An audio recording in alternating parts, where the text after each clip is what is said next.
Hi everyone, and welcome to Energy in Your Ears, a podcast created and hosted by IEECP, where we talk about energy, climate, and the projects trying to make the transition actually happen.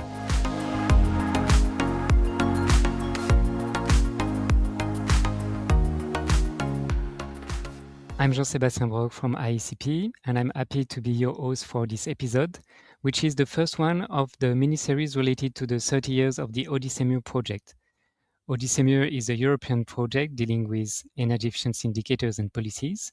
And today I'm very happy to have with me and with you the person who was the coordinator for more than 30 years of this project, who knows everything about it, and I hope he will share some nice information and feedback from the project. And this person is Didier Bosseboeuf from ADEME previously. Now is a very well-deserved retired, semi-retired, I would say, international expert. Didier, maybe just to start, we come back to the origin of Odysseus, and you told me that it comes from a workshop organized by the French agency in 1991 with other national agencies in charge of energy efficiency in Europe.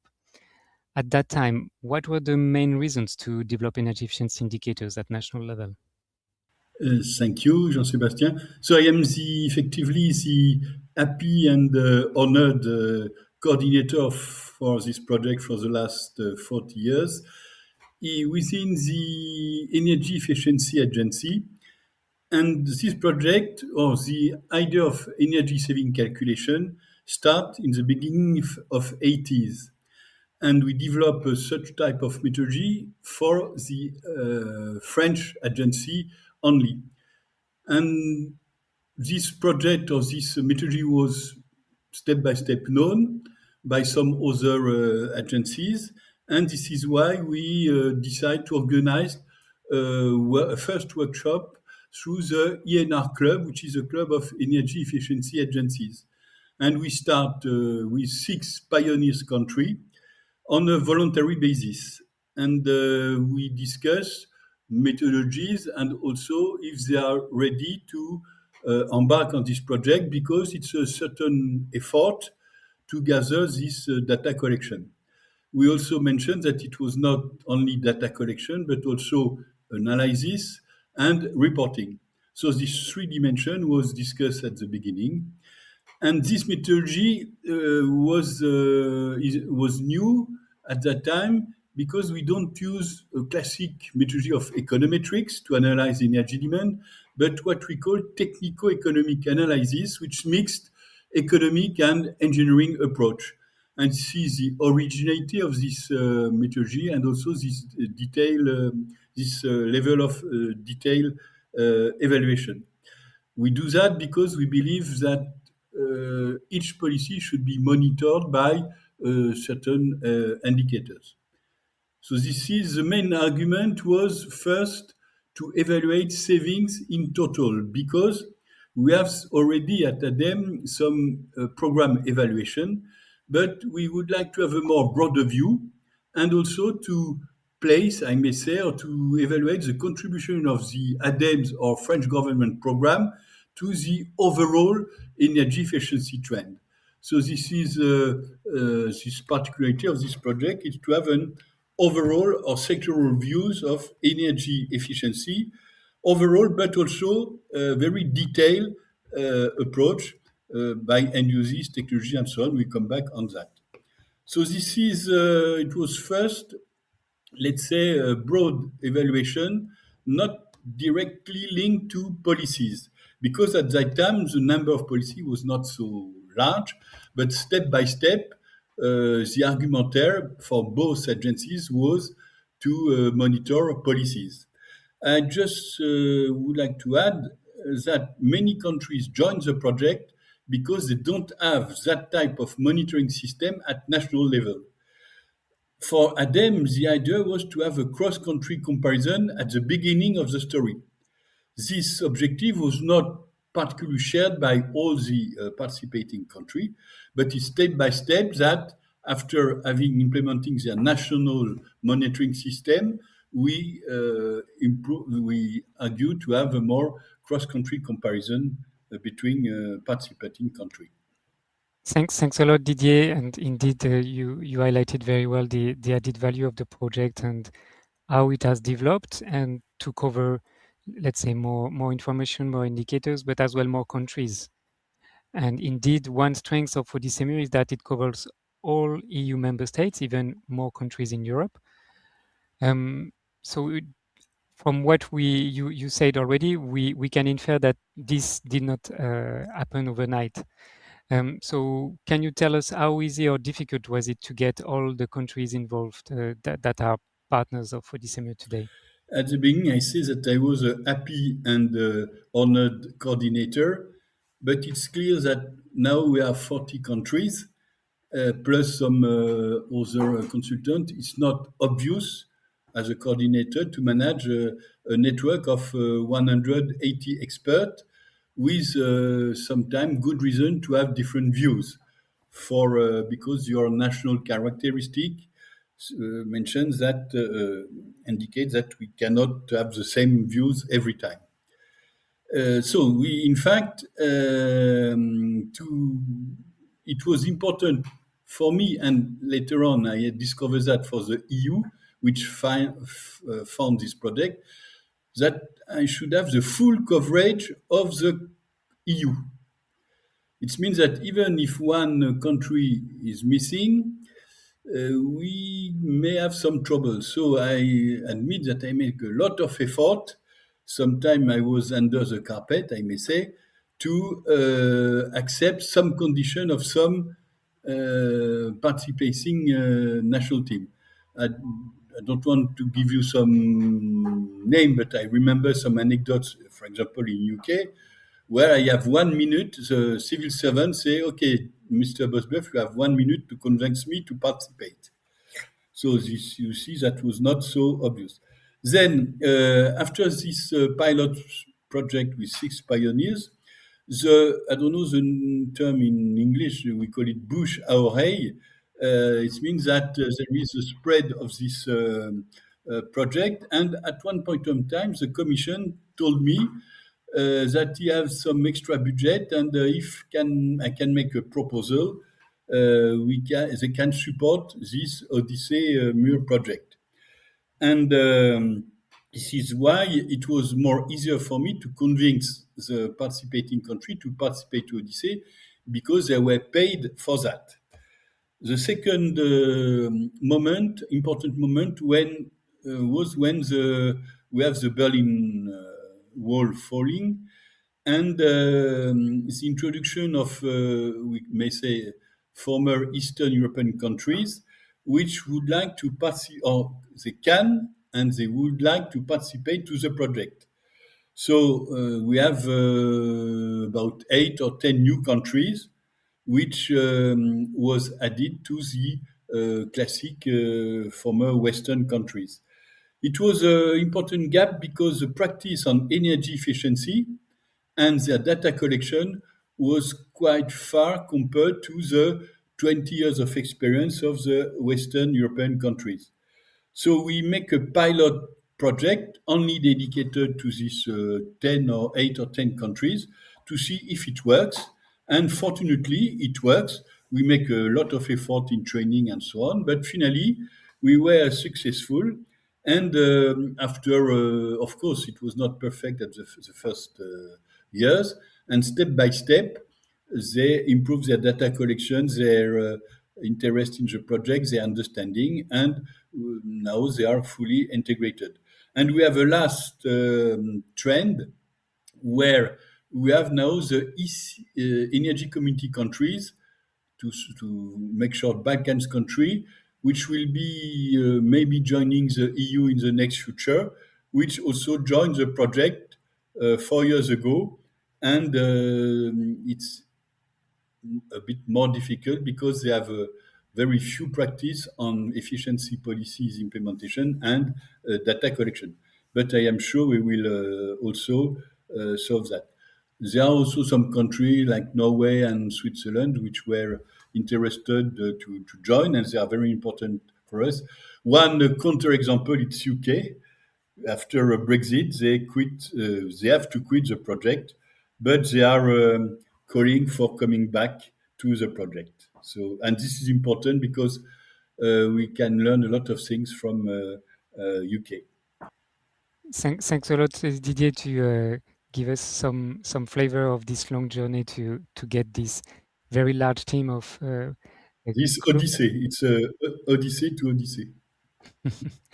to this journey close to close to more than 200, let's say, persons involved in the project. And you highlighted the importance of experience sharing. You mentioned that notably about when the Eastern country joined and now the contracting parties from the energy community. And that's indeed one of the key objectives of the project, to share experience and to help every country to improve their practices based on the good practices within the group. Would you have in mind some examples that stand out in your memories about particular improvements or success with this experience sharing? It's clear that the choice of the indicators was based on, let's say, good practices. But we have also to take into account, to be close to the ground, I may say, to take into account the country which have less data collection or less policies. It's clear that you have less policies in Baltic country than in Germany or France. So it's somewhere obvious. So, but the idea was to be able to monitor the main policies and the main technologies. And to do that, we can say that we need around 200 energy efficiency indicators, which looks like very important number. But in fact, if you go in details, we would like to have one or two indicators per policy or technology. For instance, for building code, we need to have consumption for new buildings, but we have also building codes step by step for all the buildings. We have to have indicator for diesel car, electric cars, gasoline. We need to have indicator for each of the sectors in industry, etc., etc. So if you combine the type of technologies like heat pumps or electric cars, the type of end users and the type of policies, it's why we have a large number of indicators. But to make it more simple, or to make more, let's say, communicative, we create some aggregate indicators. The most known is ODEX.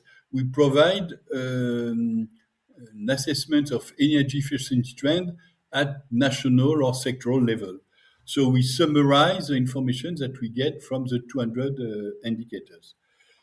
We can, at national level, we know that the data collection allow some country to go at a more detailed level. If I take the case of France that I know quite well, we are able to work for an industry at the level of 200 processed product, and we plan to go at 4,000 level of degree of granularity. In ODYSSEE, currently, we are at the level of 20 branches. So you see the difference about what we can do at the national level and what we can do taking into account the cross-country comparison issues. The second, let's say, constraint or whatever, we try to have as much as possible international sources in order to limit the effort of each national team.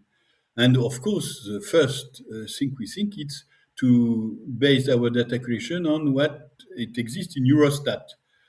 And in more general, we try to use as much as we can international sources. For example, for heat pump, for the cement, for the steel industry, or cars, there are some international associations which provide information, which are already comparable. So and we can say that between half and two-thirds of our data are based on international sources. So we cannot be criticized on that because they have already harmonized. And it completed when it exists by national sources to have more detailed indicators. The best example is service sector, when there are few countries which are able to provide data on services by branch. But we are able to calculate some indicators at branch level for the service sector. So this is what we are doing. And there are two good examples showing that the system can be involving. The one example is Ireland, which really make a lot of effort to improve their data collection. And now they are one of the best data provider of the project. Another example is Greece, which for the ESD and then the EED monitoring, ask us at ADEME to deploy, to propose methodology for 14 new survey in 1 year. And it was due to this directive and also the knowledge of ODYSSEE. So it's two examples showing that the situation can improve if there is a volunteer of the partners. It's not fixed. But I should add, to be frank, that the ODYSSEE-MURE project doesn't provide funding for surveys.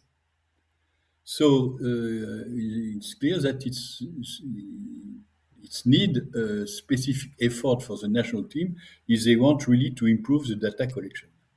Thanks a lot, Didier, for these very illustrative examples of the efforts made by the national teams to improve data availability information they produce, and also to make it clear that this happens, I mean, the fact that the partners work together happens thanks to the EU funding, but the fact that we have more detailed data than Eurostat also happens because of the specific efforts done by the national teams.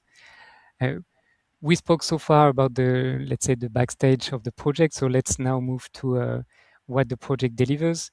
For example, to analyze energy efficiency trends. And I know 30 years is long, so I will ask you to be concise and to tell us, as short as possible, 3 major evolutions you identify or you would like to highlight about energy efficiency trends in these last 30 years. Just one word of context. To analyze energy efficiency, it's better to have long-term trends to avoid some yearly changes. So the period of, as far as the period of reference is long, better is the analysis. This is the first point. Secondly, there are of course differences by country, by period, so it's difficult to give, let's say, some general views. You always have a counter-example showing the differences. If I have to say three or some general remarks, first, it's clear that there is a slowdown of energy efficiency improvement in the, let's say, last decade compared to the beginning of the period, which is in one way possible because, or understandable, because the low-hanging fruit has been already done. So it's more difficult for the country which have a long history in policy implementation to improve. Despite there are still an energy efficiency potential which evolved as far as there are new technologies. So this is the first thing, a slowdown of energy efficiency. Secondly, a catching up of all the former Eastern European countries. And they more or less have the same rate of improvement, around 2, 3, 4%, the same rate of improvement as the West European country faced in, let's say, 15 years ago. So there is a catching up of energy efficiency performances and also policy implementation. A good example in terms of policy implementation is the energy efficiency obligation scheme, which is also implemented in Poland, in Hungary, etc. So we can find this type of trend everywhere. A third trend in terms of policies, we have more policies in each country and a more, let's say, mixed policy mixed, more large policy mixed. Due to the implementation of new policy, like the energy efficiency obligation, which didn't exist 20 years ago, but there are still some policy which was existing 30 years ago, like the building codes, the energy audits. Frankly speaking, they are not so different as we were discussing 30 years ago. An energy audit is still an energy audit. So it's my personal view. But so the policy mix is improving. There are more and more policies, but you can say there is a contradiction. We have less impact of policies. This is a good question that we have to answer to that. Maybe we have to focus on less policies, but more focus. One also important trend is we have new topics of policy implementation like fuel poverty or sufficiency. So this is why we have new indicators and new policies in our two database, taking into account these new policies. And finally, it's clear that due to the implementation of the two directives, the ESD and now the EED, we have more effort on efficiency because the targets are more and more stringent, and we have more policy implemented. So this is clearly due to the directive. But the difference in trends come from national policy in addition to the directive. Thanks a lot, Didier, for this very good summary about key points we should keep in mind about what has developed in the past. So you mentioned, for example, the catching up of the Eastern countries in terms of rate of energy efficiency improvements, and you mentioned also things that we need to investigate further now and for the future, why we see a kind of paradox in the lower impact despite having more policies in place. So I think it gives probably our listeners quite a lot of food for thought. And it was really a pleasure to have you today with us. I think also on behalf of all the partners of ODYSSEE-MURE, we thank you very much for all this year of coordination and making this project not only a success in terms of delivery and outputs, but also in terms of human adventure. I would say most of the partners are friends, and especially friends with you. And with that, I will close for today's episode, and I will invite the listeners to stay tuned, and we'll meet you for the next episode where we will deep dive into the ODYSSEE database, which is one of the two databases that Didier introduced today. Thanks a lot.